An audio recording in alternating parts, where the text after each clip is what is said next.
Salut à tous et bienvenue dans cette nouvelle vidéo où aujourd'hui un nouveau truc. Donc ça fait un petit moment que ça travaillait dans les placards et que je me demandais comment j'allais faire cette vidéo. Donc maintenant je sais comment je vais faire.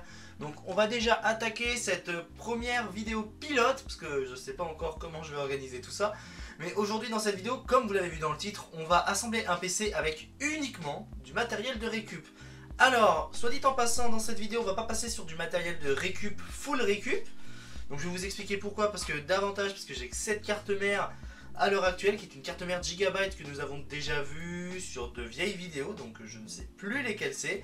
On les reverra très prochainement en vidéo. Dans cette vidéo, je vais vous parler du boîtier, donc on verra tout de suite après. Donc c'est un boîtier que nous avons aussi déjà vu dans une dernière vidéo sur les WinTV, si je me trompe pas, où on avait testé l'HDMI sur du RCA pour voir ce que ça donnait avec WinTV, tout simplement, ce que ça donne avec l'enregistrement des WinTV. Donc ce boîtier là, on va le réutiliser pour cette carte mère là. Donc tout bonnement, qu'est-ce qu'on va mettre dans cette carte mère, dans ce PC uniquement monté avec du full récup? Nous allons utiliser cette magnifique carte mère de chez Gigabyte avec de la DDR3 et non de la DDR2, parce que tout simplement dans mes autres vidéos, la plupart des corps de duo et corps de quad que j'ai sont uniquement en DDR2, et donc pour l'occasion je vais essayer de sauter un petit peu sur de la DDR3. Pour certaines machines, la DDR3 ça sera le minimum, la DDR2 on pourra bientôt lui dire au revoir. Enfin pas tout à fait, parce que dans cette vidéo on va pas installer Windows sur cette carte mère, mais tout simplement Linux. Donc on va installer une certaine distribution Linux qu'on verra dans la vidéo. Donc si des fois vous voulez sauter certaines étapes, n'hésitez pas à aller dans le chapitrage qui vous intéresse. Dans cette config, nous avons cette petite carte mère avec le graphique intégré que nous n'irons pas utiliser parce que tout simplement, vu le peu de RAM que je vais mettre à l'intérieur, pas suffire pour ce chipset graphique là. Nous avons à l'intérieur un petit corps de duo E7500 si je me trompe pas, donc on verra tout ça après quand on installera le système. Au niveau de la RAM, je vais mettre deux barrettes de 1 Go, ce qui sera suffisant pour la partie Linux que nous allons essayer. Et aussi, nous avons besoin d'un stockage, et donc pour un SSD, essayer de trouver en déchetterie, ça va être un petit peu compliqué. Donc du coup, on va opter pour un petit disque dur que nous avons déjà vu aussi en vidéo. Donc un petit disque dur de chez Hitachi de 250 Go, ce qui sera largement suffisant pour une distri Linux. Bon, alors par contre, on s'attend pas à avoir de la rapidité avec ce genre de système de stockage, parce que le disque dur, c'est mécanique par rapport à un SSD. Un SSD, comme vous voyez, c'est électronique, et ça, c'est mécanique.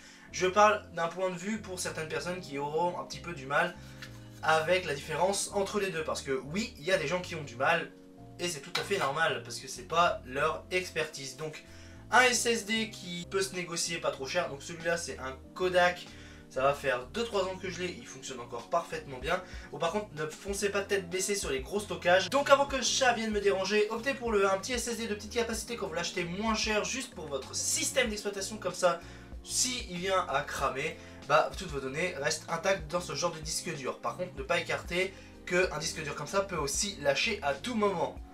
C'est le problème des systèmes de stockage, j'ai envie de dire. Au niveau des cartes graphiques, j'avais deux cartes graphiques en tête. La MSI N210 de chez Nvidia, donc c'est la GeForce 210, qui n'est pas une carte graphique top. Je voulais opter aussi pour celle-ci qui est une 3870, donc une AMD Radeon 3870, enfin plutôt ATI de cette génération là, de 512 mégas, donc je sais pas laquelle des deux opter. Et du coup j'ai fait mon choix sur des cartes graphiques de récup, parce que ça aussi c'est du matériel de récup. Donc pour le coup on va opter pour ce genre de carte graphique qui est une GT 625 de 2 Go, qui fait la base, mais on a le VGA, le DVI et l'HDMI, ce qui va nous suffire amplement. Donc à présent, ce que l'on va faire, nous allons passer aux choses sérieuses, nous allons passer sur la table d'opération, et nous allons monter tout ça avec notre fameux boîtier. Donc alors nous voilà actuellement sur le bureau, donc comme vous voyez certainement vous allez me voir à l'envers, mais avec la magie du montage ça va se retourner. Donc alors du coup comme vous voyez nous avons vraiment le matériel ici que nous allons utiliser pour l'utilisation de cette carte mère, mais ce qu'on oublie en règle générale c'est le boîtier que nous allons utiliser. Donc pour le coup on va mettre ça sur un côté avec les éléments que nous installerons dans ce PC. Et à présent ce qu'on va faire, on va passer au boîtier. Donc du coup au niveau du boîtier, nous allons utiliser ce genre de boîtier qui est un boîtier micro ATX, et j'ai encore plein le bordel sur mon bureau, ça tombera pas plus bas. Donc à l'heure actuelle, donc dans ce boîtier nous allons disposer en premier le disque dur qui va prendre un paquet de place. En alimentation, nous allons utiliser une alimentation de 300 watts qui sera suffisant pour la configuration de ce PC. Pardon, je vais y arriver. À présent, ce que je vais faire, je vais enlever les vis. On va y arriver. Alors, j'avais mis ce disque dur là qu'on avait vu dernièrement en vidéo. Alors pourquoi? Parce que j'ai testé Recalbox avec l'AMD A8. Et donc du coup c'est plutôt concluant, mais on le verra une prochaine fois parce qu'à l'heure actuelle le A8 est en cours d'utilisation pour un Media Center et les essais sont bof hein, pour le moment, mais je dois optimiser tout ça aux petits oignons. Ce que l'on va faire, on va prendre notre disque dur que nous avons vu, donc notre petit Hitachi de 250 Go que nous allons disposer. Hop là, ici. Alors encore une fois, ça doit être un boîtier qui a fait la guerre et comme par hasard, ça va être un peu compliqué d'être en face des vis. Alors je tiens à préciser les personnes, si des fois vous voulez monter un PC et que vous voulez pas mettre les 4 vis, 2 vis suffisent pour tenir un HDD. Alors si toutefois vous pensez qu'il y a un risque de faire sans les mains, rassurez-vous, il n'y a aucun risque de le faire sans les mains. Donc c'est assez stable, on peut voir par la suite que tout est bien branché correctement. Nous avons ici nos connectiques, ici nous avons les autres connectiques. De toute façon j'ai séparé toutes les connectiques possibles. Ça c'est l'alimentation que l'on verra après, donc qui est une Bestec comme je vous disais de 350 watts ou de 300 watts. Je vais regarder. C'est une alimentation de 300 watts. Donc à présent, ce que nous allons faire, nous allons déposer la plaque PCB sur le côté. Comme vous voyez ici, avec un peu de difficulté, on a réussi à faire tenir tout ça. À présent, donc avant toute chose, nous pouvons voir ici que avant de disposer la carte mère, nous avons nos câbles ici qui concernent tout simplement le bouton d'alimentation que je vais raccorder de suite. Pour la simple et bonne raison que c'est ce genre de bricole. Je ramasse la poussière, c'est génial. Hop là, donc nous avons l'HDDR, le reset, le power. Alors à présent nous allons regarder les éléments de notre carte mère. Donc power LED c'est ici, il y en a même là. Et bah allez, alors reset, si on veut y aller par là, c'est là. Power SW, c'est là. Et le plus, il est de ce côté. Oh, après, le power plus en LED, c'est pas trop problématique.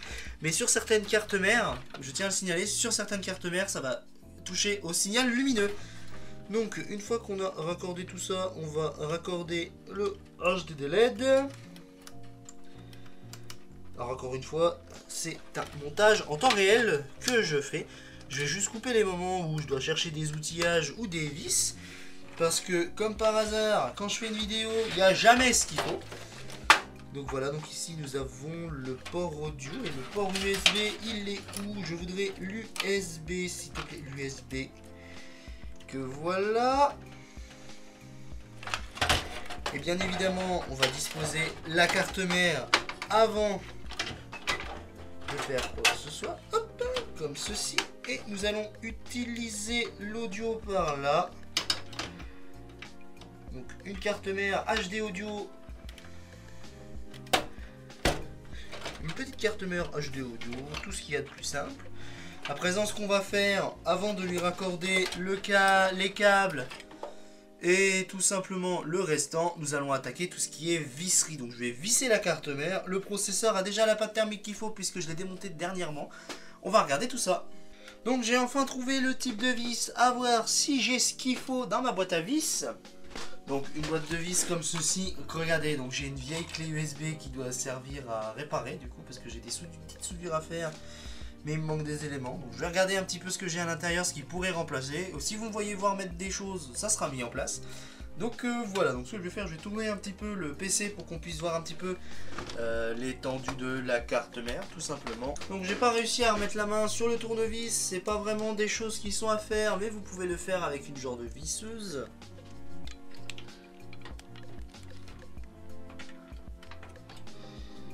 J'ai précisé que c'est pas évident à trouver les trous. Voilà, donc il faut éviter de trop serrer parce que sinon la charnière qui va avec en dessous va se fixer sur les vis et pour dévisser, on va avoir besoin d'un outil qu'on aime bien, les pinces. Donc, avant toute chose, avant de brancher tout ce bordel de fil, nous allons installer nos deux barrettes de 1 Go. Donc comme vous voyez, c'est les mêmes fréquences. On n'a pas de souci là-dessus. Hop là, on met la première. Et on met la deuxième. Donc voilà, donc comme vous pouvez le voir, nous avons disposé notre rame. Nous allons commencer par disposer notre alimentation qui est juste ici. Et après, nous allons raccorder celui-là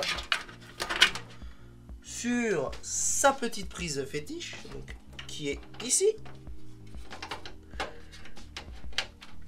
Comme vous voyez, il nous manque très peu d'éléments, donc ce qu'on va faire, on va utiliser une prise SATA pour connecter notre disque dur, mais je peux aussi bien utiliser une prise.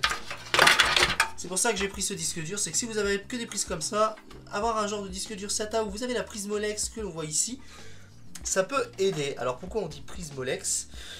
Parce que c'est la plupart du temps le fabricant Molex qui le fait.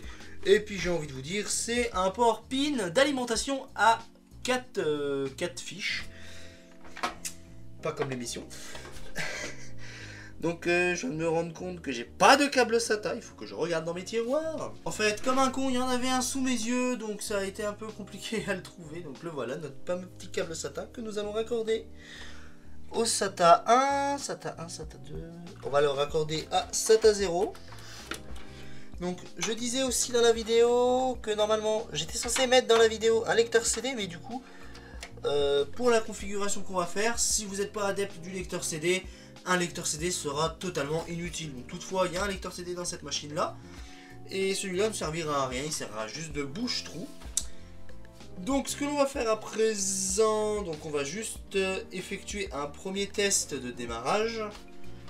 Et avant de faire ce premier test de démarrage, on va lui installer la petite carte graphique que vous voyez ici. On va voir l'étendue du résultat après.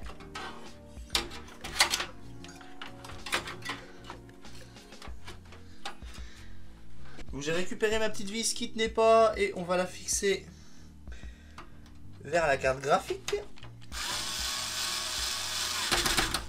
Parce que c'est mieux quand ça maintient au mieux la carte graphique qui est, je le rappelle, une GT210.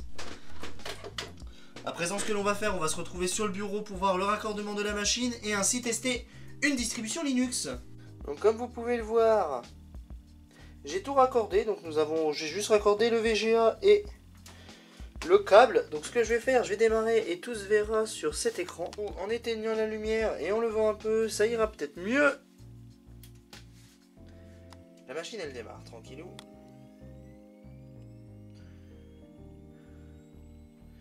Et donc comme vous voyez, nous avons un E7500, tout est ok, nous avons nos 2 Go de RAM, et voilà. Donc ce qu'on va faire à présent, on va poser tout ça, donc je vais poser tout ça, je vais continuer l'enregistrement avec le microphone et la caméscope en main libre, comme ça, donc ça va bouger un petit peu de partout, mais c'est pas trop grave, on verra le test à la fin. Donc du coup, je vais continuer à filmer avec le Pixel, parce que j'ai pas trop le choix, donc on va continuer à filmer avec notre fameux microphone. Donc du coup, nous sommes ici, nous allons exécuter Linux Mint, donc normalement, ça devrait s'exécuter correctement. Et nous allons le mettre en mode Compatibility Mode pour tout simplement que ça démarre un peu plus vite au niveau de la clé USB et pour avoir aussi un enregistrement plutôt clean. Nous voilà à présent bien rentrés sur notre petit Linux. Donc nous allons voir les informations du système. Alors c'est pas ici, c'est dans Préférences.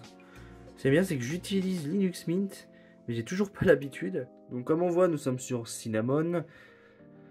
La version 5.8.4, nous avons ici notre corde duo E7500 et notre GT625 OEM. Donc ce qu'on va faire à présent, on va procéder à l'installation du système. On va lancer ici notre Linux Mint.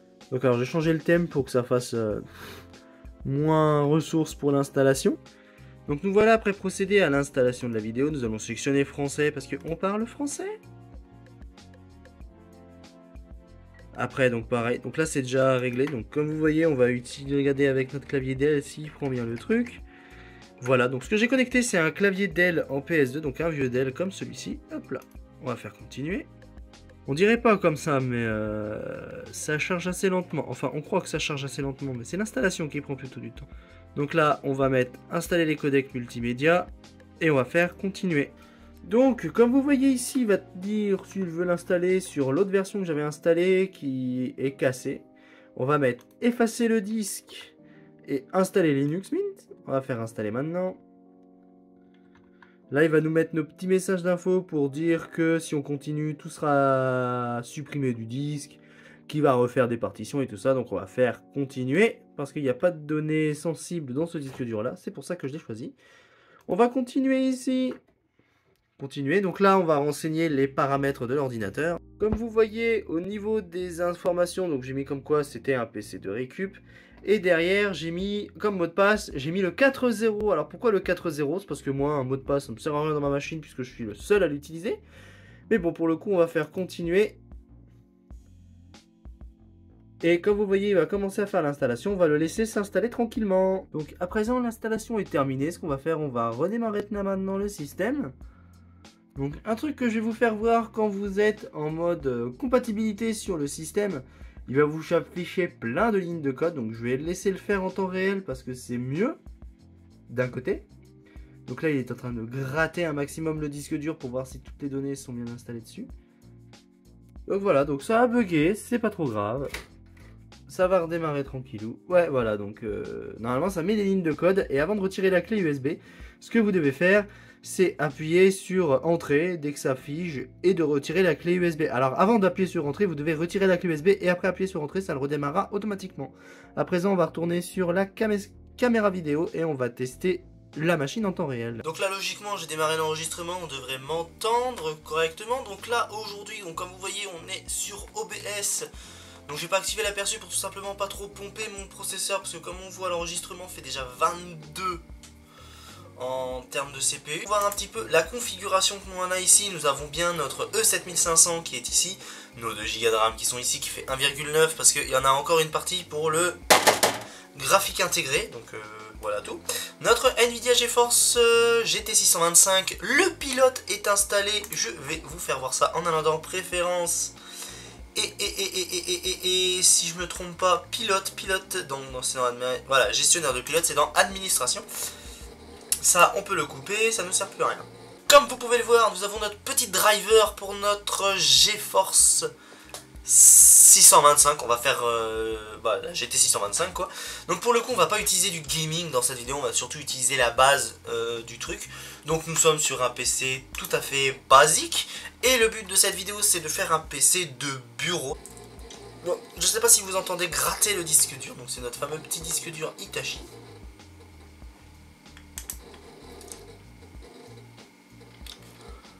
Donc comme vous voyez, c'est assez rapide. Je ne sais pas. Donc comme vous voyez, on est à 21 de processeur. Donc ce qui n'utilise pas beaucoup en ressources. Mais on verra juste après. Donc ce que je vais faire en attendant, je vais me connecter à mon réseau. Et dès qu'on sera connecté, on va regarder une ou deux petites vidéos. Donc alors, nous voilà à l'heure actuelle sur ce genre de truc. Ça, c'est ma femme qui regarde sa petite vidéo. Oui, je partage mon compte avec ma femme parce que comme vous voyez sur le dessus, j'ai YouTube Premium. Et vu comme elle s'endort tout le temps avec des vidéos, voilà, enfin bref. Donc voilà, donc je tiens à préciser que cette vidéo, vous n'aurez pas toute la vidéo dans la vidéo. Celle-ci est la partie, donc, pardon, excusez-moi, la partie complète de ce genre de choses. Vous la verrez directement sur la chaîne de Live et VOD parce que c'est aussi la chaîne bonus pour le coup. Et je préfère diviser une petite vidéo comme ça, voilà. Alors dans mes notifications, je m'en bats un tout petit peu les ragnagnas. Donc alors par contre, du coup on est toujours à 21, donc on est toujours dans les alentours de 22-23% d'utilisation CPU pour le moment. Et là ce qu'on va faire, on va attaquer une vidéo. Allez hop. Par contre moi j'ai pas... Blackmagic C4, ta caméra pas du tout, c'est un Lumix. C'est un Lumix G7 je crois.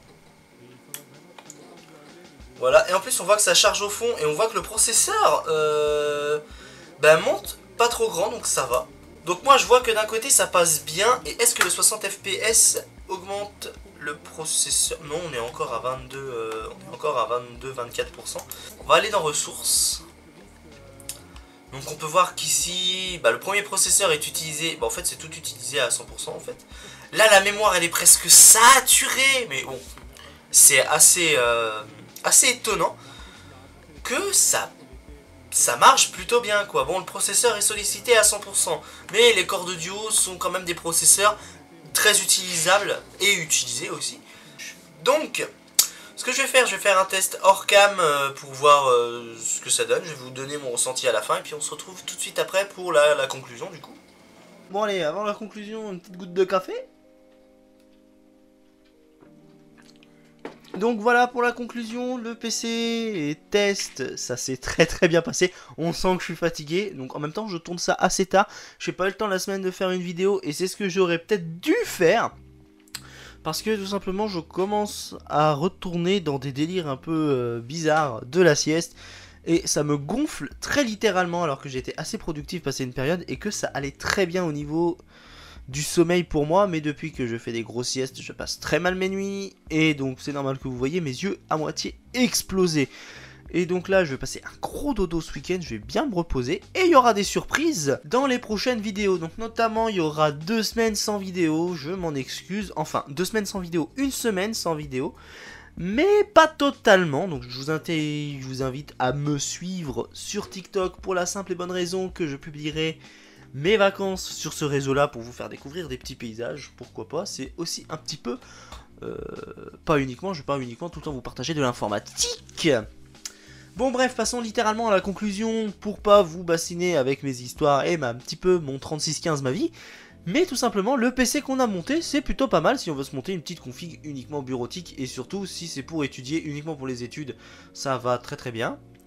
Et aussi ça évite de débourser des sous dans des 100 et des 1000, surtout que des PC de ce genre là que je viens de monter, on peut les récupérer en déchetterie ou chez des proches qui cherchent à s'en débarrasser. Si toutefois il y a que des personnes dans votre entourage qui se débarrassent de ce genre de machine, insistez pour les récupérer, vous pouvez en faire plein de choses à l'heure actuelle. On peut en monter des Recalbox, des Bottechera, des RetroArch, on peut faire des petites configs Linux pour faire un PC de sécurité ou faire un petit Media Center que l'on verra très prochainement en vidéo. On verra plusieurs sorte de Media Center. Je m'excuse pour le micro, je suis pas encore habitué à tout faire avec le micro. Et aussi on est toujours avec le fameux Vaio qu'on voit derrière, que j'ai monté sous Windows 7 pour mieux enregistrer mon microphone, parce que ça passe mieux quand ça passe sur cet ordi là que sous Windows 10 où malheureusement le son n'est pas top avec le micro et il me faut passer par des réglages, même en essayant tous les réglages ça ne va pas, ça ne me convient pas. Et au niveau du son je préfère passer par un ancien système où je connais vraiment un petit peu plus les logiciels que j'avais l'habitude d'essayer que le SoundForge que j'ai tout simplement sur mon ordi. Voilà tout, donc de mon côté j'espère que cette vidéo vous aura plu. Donc si cette vidéo vous plaît, pilote vous plaît, je ferai d'autres montages PC ou test machine, ou c'est de la full récup ou pas du tout, et aussi au niveau budgétaire, parce qu'on m'a conseillé une vidéo.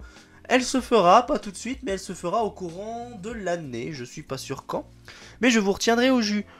J'espère que tout ça vous a plu. Et la vidéo test que je vous ai montré en grande partie, donc je vais juste montrer les parties intéressantes de la vidéo. Si vous voulez voir le test complet, c'est sur la chaîne secondaire que ça sera publié. Donc la chaîne live et VOD. Les VOD sont pas encore sortis sur la chaîne parce que j'ai quelques petits soucis de câble avec l'USB-C de mon Google Pixel. Donc j'ai racheté un câble, je vais publier tous les lives et toutes les vidéos dessus. Et c'est tout pour moi. Je vous dis à la prochaine, portez-vous bien et à la revoyure.